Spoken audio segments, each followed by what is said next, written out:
ఎడారిలో సెలయేర్లు. సెప్టెంబర్ 21. నా ప్రభువైన యేసుక్రీస్తును గూర్చిన అతిశ్రేష్టమైన జ్ఞానము నిమిత్తమై సమస్తమును నష్టముగా ఎంచుకొనుచున్నాను.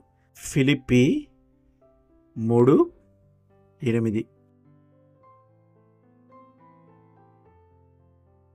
ఇది పంటను కోసి కొట్లలో కూర్చుకునే కాలం, కోత పని వాళ్ళ పాటలు వినిపించే కాలం. కానీ పొలాల దృష్టాంతం ఆధారంగా దేవుడిచ్చిన గంభీర సందేశం కూడా ఇప్పుడు వినాలి. నువ్వు బ్రతకాలంటే ముందు చనిపోవాలి. సుఖవంతమైన జీవితానికి స్వస్తి చెప్పాలి. నీ పాపపు తలంపులనే కాక మంచివిగా బయటకు కనిపించే కొన్ని ఆలోచనలను కూడా సిలువ వేయాలి. నువ్వు ఫలించాలంటే చీకటిలోనూ ఒంటరితనంలోనూ పాతిపెట్టబడాలి.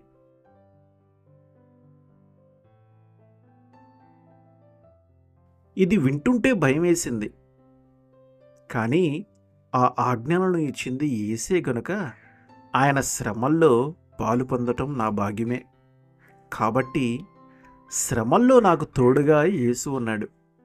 ఇదంతా ఆయన నన్ను వాడటానికి ఒక పాత్రగా తయారు చేస్తూ ఉంది. యేసు కల్వరి అనుభవం గొప్ప ఫలాలనిచ్చింది. నా శ్రమలు అంతే. బాధ ద్వారా సమృద్ధి, మరణం ద్వారా జీవం. ఇదే కదా దేవుని రాజ్య రహస్యం. మొగ్గ విచ్చుకొని పువ్వులా మారితే దాన్ని మరణం అని అంటామా? వెదకి కనుగొని వెంబడించి శ్రమిస్తే ఆశీర్వదిస్తాడా ఆయన? పరిశుద్ధులు, అపోస్తలులు, ప్రవక్తలు, హతసాక్షులు అవును అని పలికారు. ఆమేన్.